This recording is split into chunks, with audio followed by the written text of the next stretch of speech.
पिछली क्लासों में हम लोगों ने राज्य की जो कार्यपालिका है उसके बारे में अध्ययन किया। हमने राज्य की कार्यपालिका का अध्ययन किया तो जब हम लोगों ने राज्य के पुनर्गठन आयोगों से संबंधित चीजों को देखा था तो हमने देखा था कि जो हमारा मूल संविधान था, जो हमारा मूल संविधान है, उसमें राज्यों को 4 भागों में विभाजित किया गया था। राज्यों को 4 भागों में विभाजित किया गया था।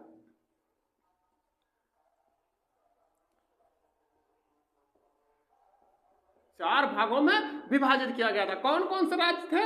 ए, बी, सी और डी श्रेणी में इनको विभाजित किया गया था। इनमें 10, 8, 9 और 1 की श्रेणी में इनको रखा गया था। लेकिन मूल संविधान में राज्यों को 4 भागों में बांटा गया। जो राज्य हमारे हैं, भारत जो राज्यों का एक संघ है, उसे जब हमारा मूल संविधान अर्थात 1950 ईस्वी में जब हमारा संविधान लागू हुआ, संविधान हमारा 1950 ईस्वी में जब लागू हुआ तो राज्यों को 4 वर्गों में विभाजित कर दिया गया था, ए, बी, सी, डी, और इसमें शामिल किए गए थे 10, 8, 9 और 1 राज्यों को। लेकिन कुछ समय के बाद यह महसूस होना शुरू हुआ कि ये जो राज्यों की श्रेणी है, इस हिसाब से शासन सत्ता चलाना कठिन हो रहा है। अब कुछ ना कुछ इसमें सुधार करना चाहिए।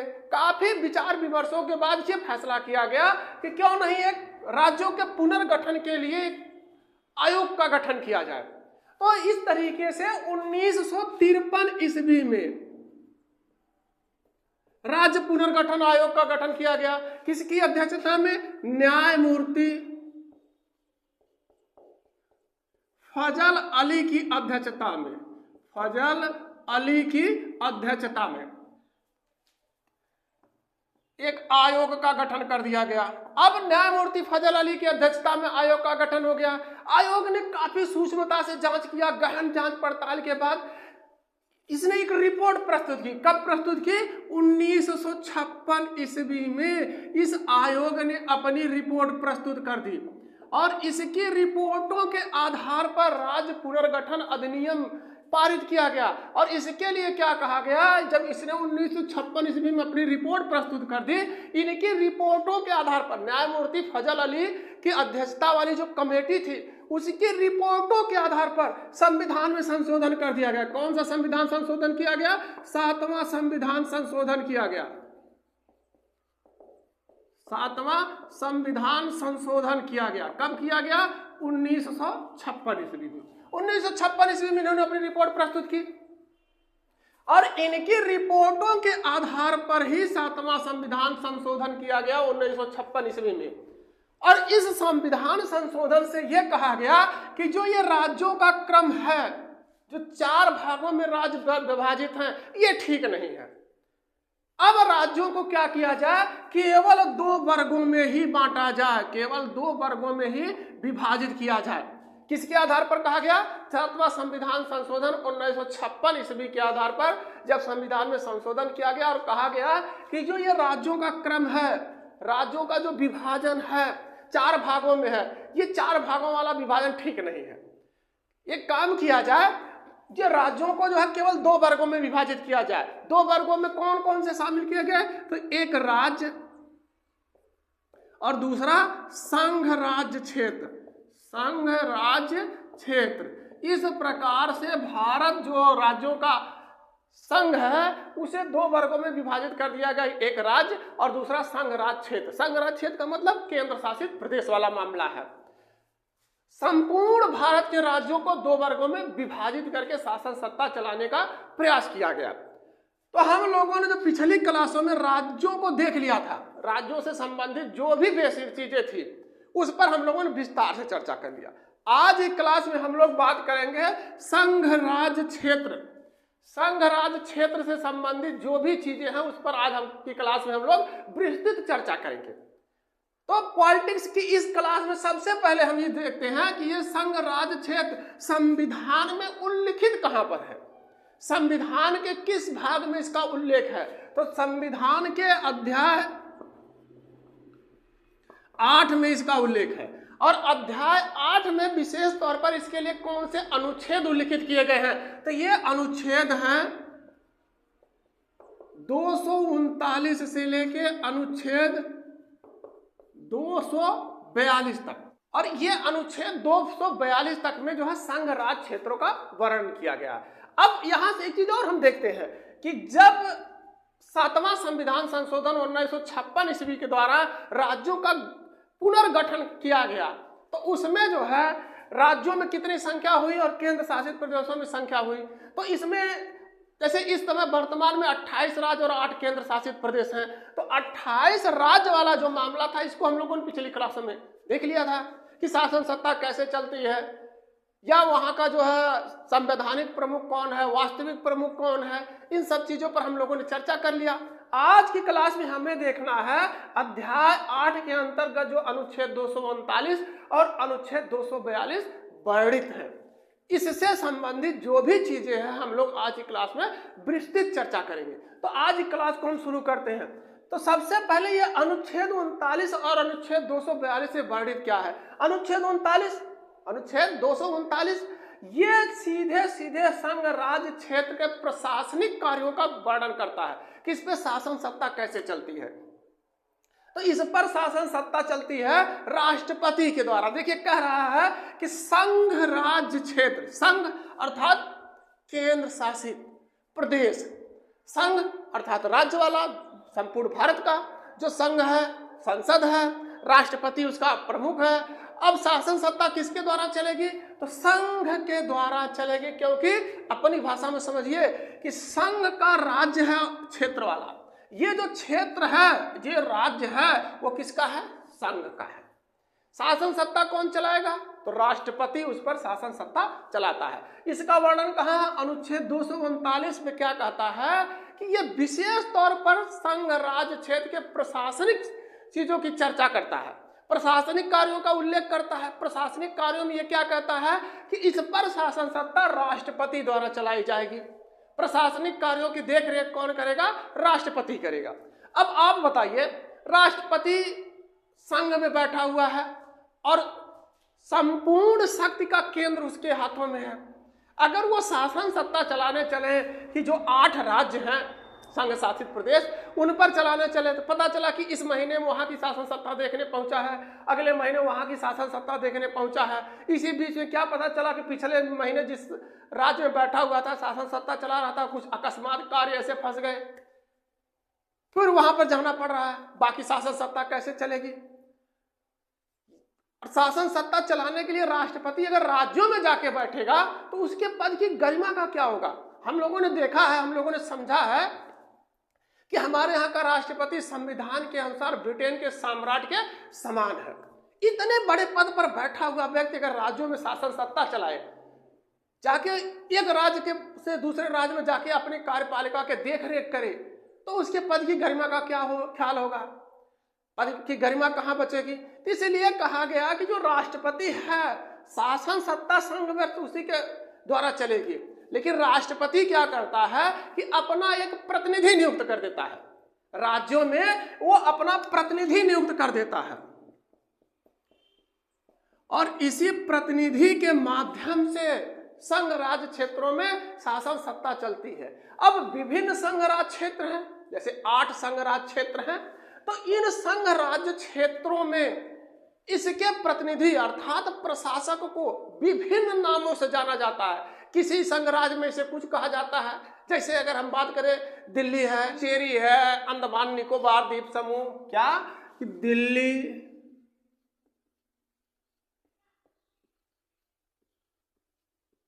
पुडुचेरी, अंडमान निकोबार द्वीप समूह, इन राज्यों में, इन केंद्र शासित प्रदेशों में राष्ट्रपति का जो प्रतिनिधि है अर्थात प्रशासक, उसे उपराज्यपाल के नाम से जाना जाता है। वहां पर इसे क्या कहा जाएगा, जो इसका प्रतिनिधि है, राष्ट्रपति का जो प्रतिनिधि प्रशासक है, उसे क्या कहा जाएगा। अगर दिल्ली, पुडुचेरी या अंडमान निकोबार द्वीप समूह की बात करें तो वहां का जो प्रशासक है उसे कहा जाता है उपराज्यपाल। अगर वहीं चंडीगढ़ की बात करें,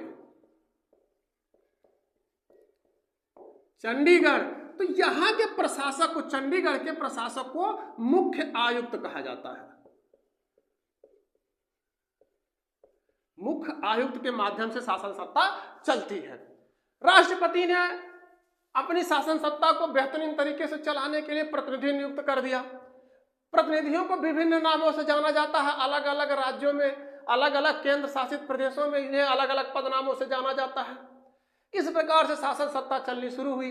अब हम देखते हैं कि जो अनुच्छेद 239 था, इसमें किस चीज का वर्णन है। अनुच्छेद 239 के तहत क्या प्रावधान किया गया है। अनुच्छेद 239 में क्या कहता है कि राष्ट्रपति किसी राज्य के राज्यपाल को, किसी राज्य के राज्यपाल को, राज्यपाल कहाँ नियुक्त होते हैं, तो राज्यों में नियुक्त होते हैं। किसके द्वारा नियुक्त होते हैं, तो राष्ट्रपति के द्वारा नियुक्त होते हैं। तो राष्ट्रपति किसी राज्य के राज्यपाल को निकटवर्ती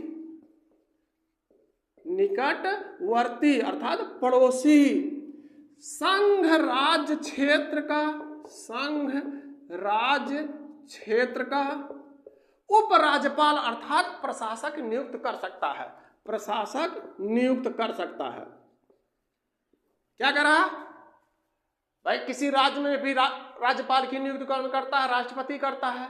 अगर राष्ट्रपति संघ राज्य क्षेत्र वाले में भी जो किसी राज्य का राज्यपाल है, निकटवर्ती पड़ोसी राज्य का राज्यपाल है, और राष्ट्रपति यदि ये चाहे कि इसी व्यक्ति को संघ राज्य क्षेत्र का भी प्रशासक नियुक्त कर दिया जाए, दोनों राज्य सटे हुए हैं, जैसे हम इसको यूं भी कह सकते हैं कि संघ राज्य क्षेत्र, राष्ट्रीय राजधानी क्षेत्र दिल्ली है, ये उत्तर प्रदेश से सटी हुई है, और राष्ट्रपति को ये लगता है कि उत्तर प्रदेश के जो राज्यपाल महोदय हैं उन्हें एक काम किया जाए कि उन्हें संघ राज्य क्षेत्र जो दिल्ली है उसका भी प्रशासक नियुक्त कर दिया जाए। शासन सत्ता चलाने के लिए बेहतरीन रहेंगे, क्योंकि इन्हें शासन सत्ता चलाने का अनुभव है बेहतर, और पड़ोसी राज्य है, दोनों राज्यों की शासन सत्ता को ये देख लेंगे।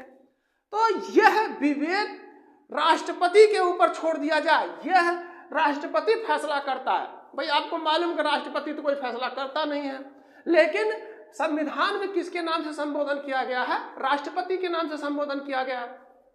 कहा गया है अनुच्छेद 239 के तहत राष्ट्रपति किसी भी राज्य के राज्यपाल को निकटवर्ती अर्थात पड़ोसी राज्य का जो राज्यपाल है उसे किसी संघ राज्य क्षेत्र के प्रशासक के रूप में नियुक्त कर सकता है।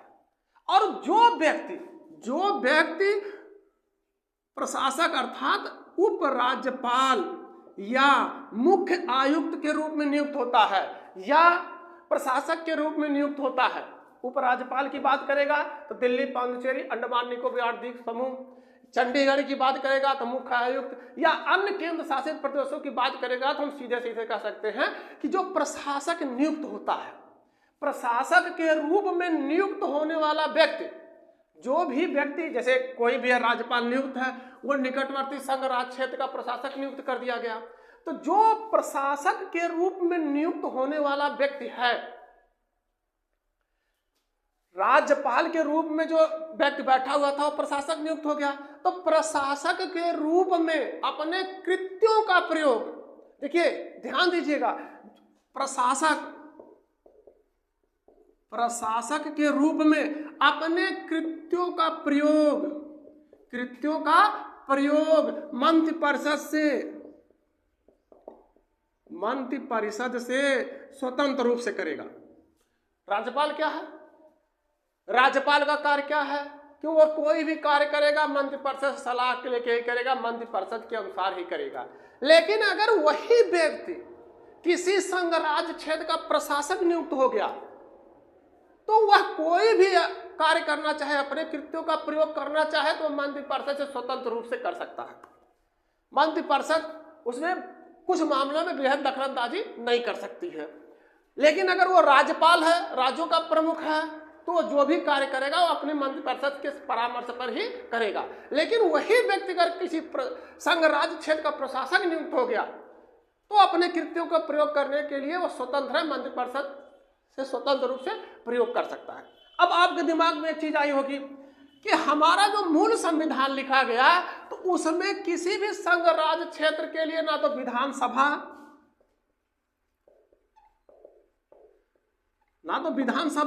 या मंत्रि परिषद की स्थापना का कोई प्राविधान उल्लिखित है। मूल संविधान में हमारा ना तो विधानसभा का उल्लेख है, ना तो मंत्रि परिषद का उल्लेख है कि किसी संघ राज्य क्षेत्र में आप इसकी स्थापना कर सकते हैं। तो फिर ये कहां से कह रहा है कि अपनी मंत्रि परिषद से स्वतंत्र रूप से कर सकता है? मंत्रि परिषद से स्वतंत्र रूप से कैसे करेगा जब मूल संविधान में हमारे लिए ये उल्लिखित ही नहीं है कि संघ राज्य क्षेत्रों में कोई विधानसभा या मंत्रि परिषद होगी। लेकिन अनुच्छेद 239 में कहा गया है, अनुच्छेद 239 में क्या कहा गया? संसद को यह शक्ति दी गई। हमारे यहाँ सर्वोपरि कौन है? तो संसद। कहता है संसद को यह पावर है, संसद को यह शक्ति दी गई है, संसद को यह शक्ति दी गई है कि वो संघ राज्य क्षेत्र में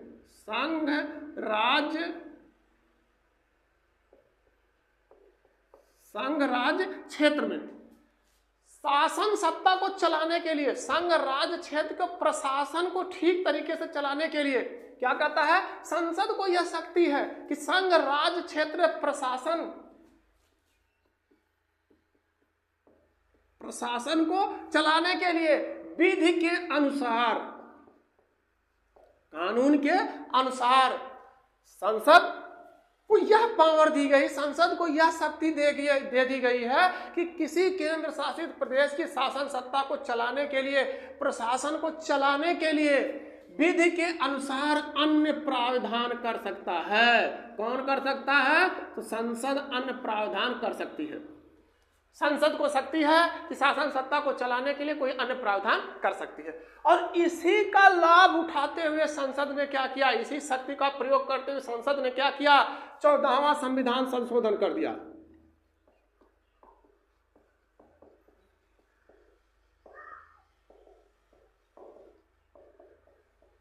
चौदहवां संविधान संशोधन कब हुआ?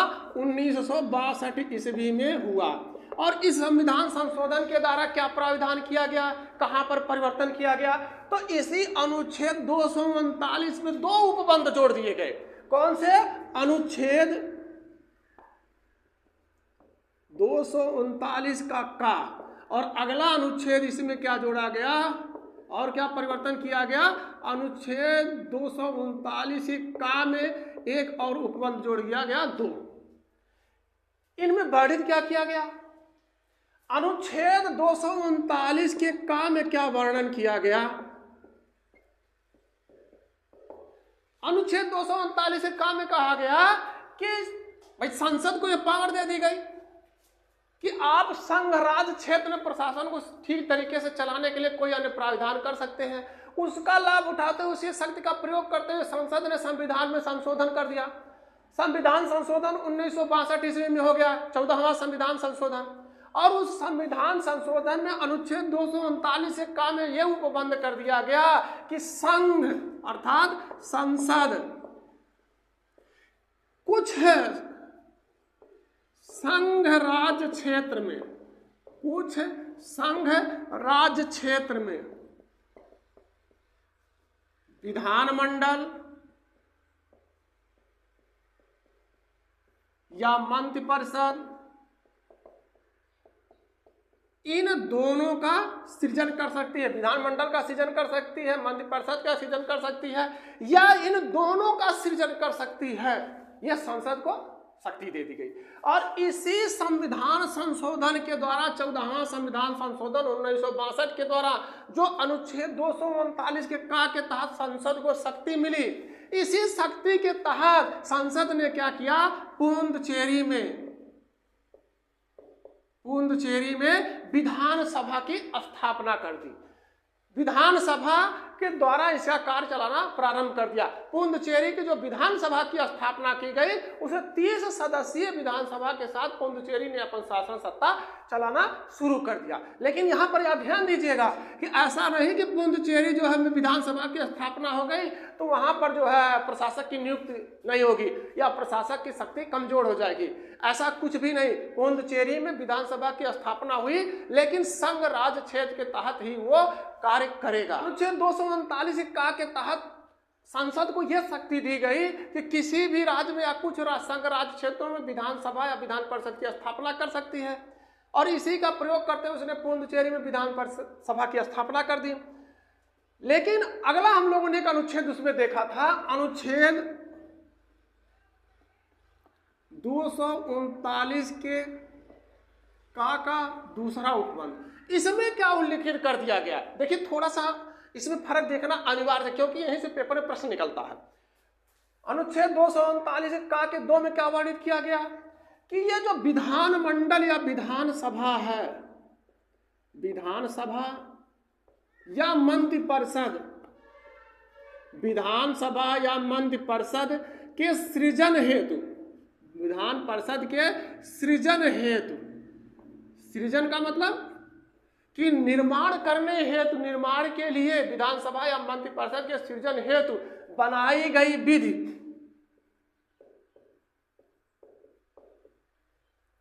बनाई गई विधि अनुच्छेद 368 के तहत, अनुच्छेद 368 के तहत संविधान संशोधन ना समझा जाए, संविधान संशोधन नहीं समझना इसको।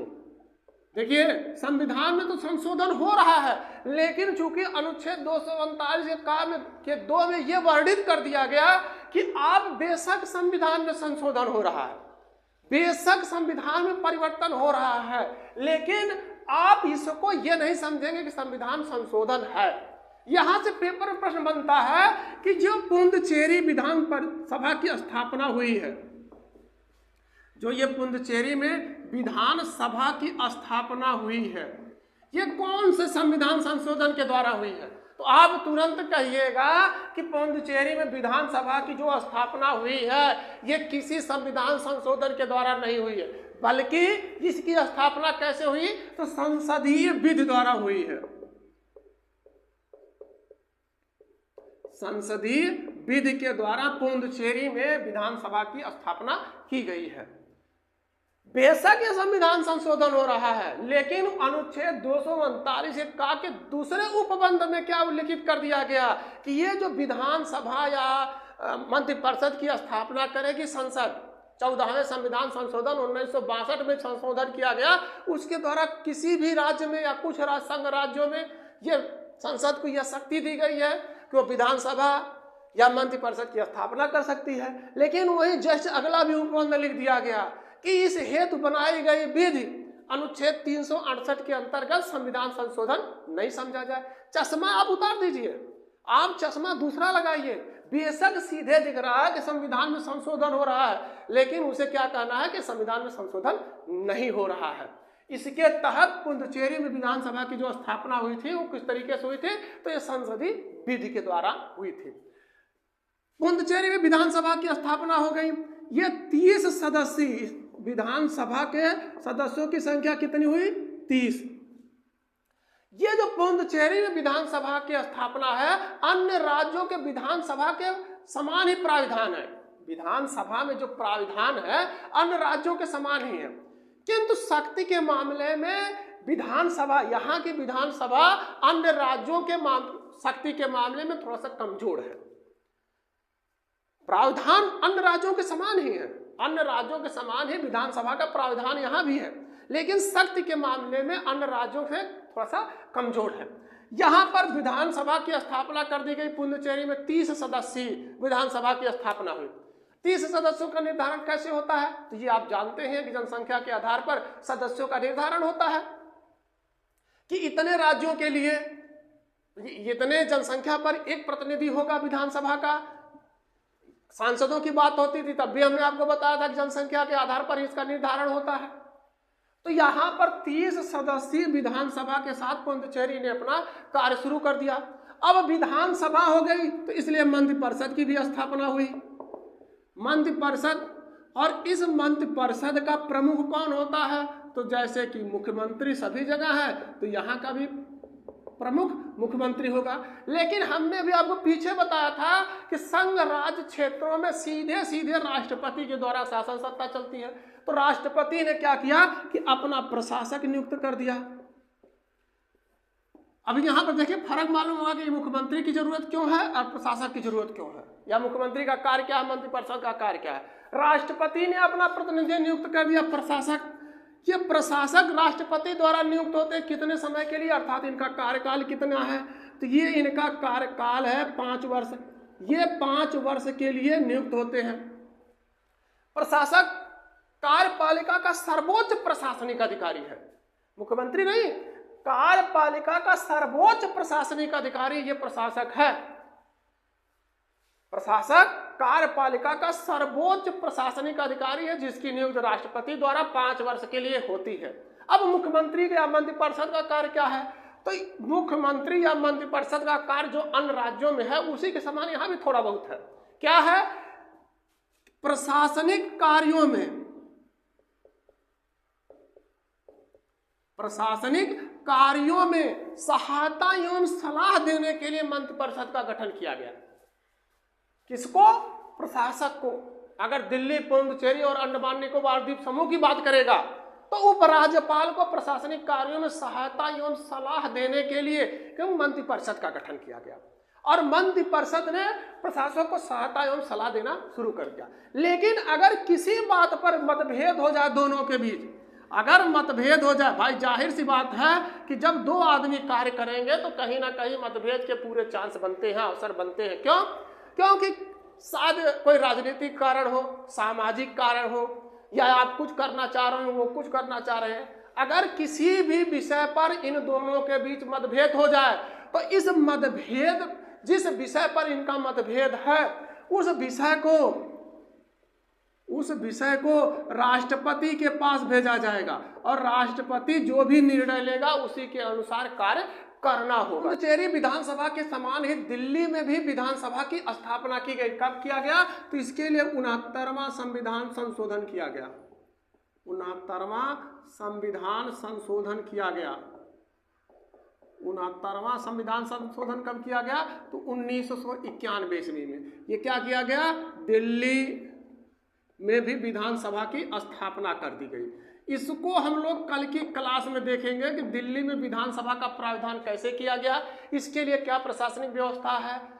साथ में कल की क्लास में हम लोग ये भी देखेंगे कि जो ये संघ राज्य क्षेत्र है वहां के लिए न्याय प्रणाली की कैसी व्यवस्था की गई है। तो इन सब चीजों पर हम लोग कल की क्लास में चर्चा करेंगे।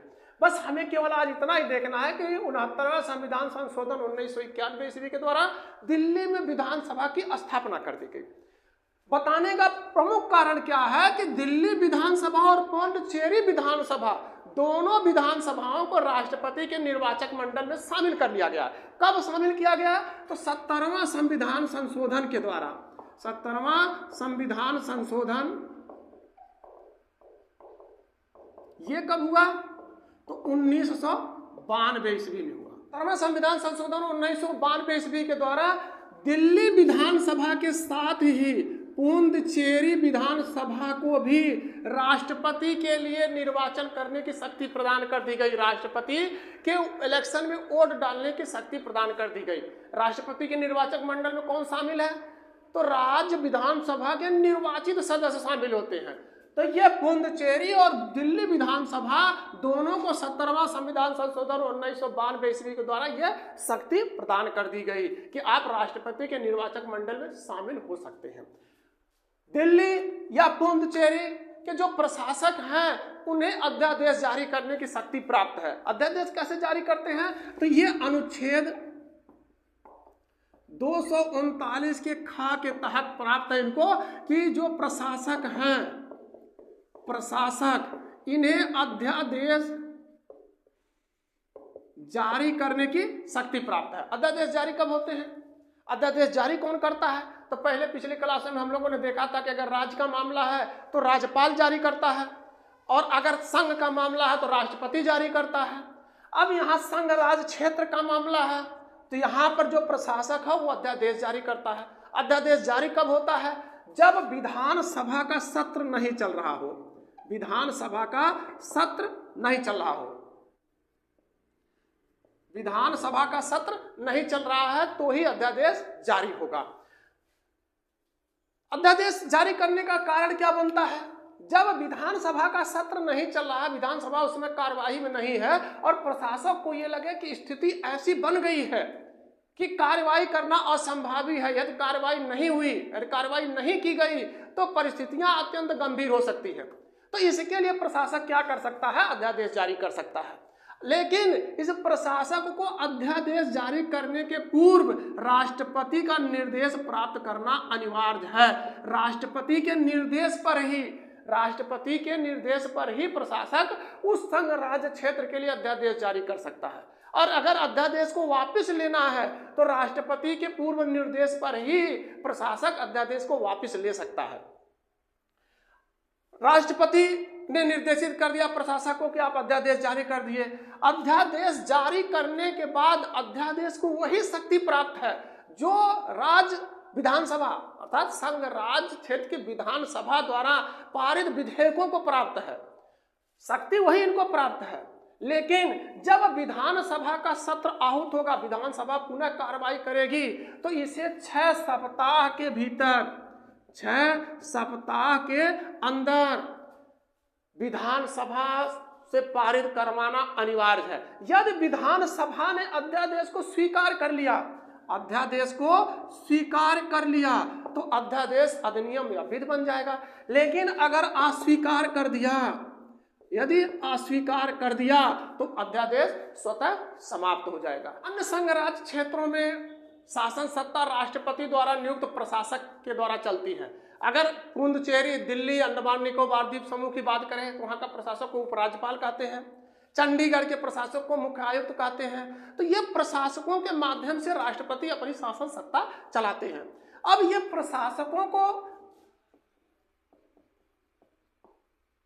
प्रशासकों की नियुक्त होती है राष्ट्रपति के द्वारा, तो इस शासन व्यवस्था को अच्छी तरीके से चलाने के लिए ये कैसे शासन सत्ता चलाएंगे? तो ये संसद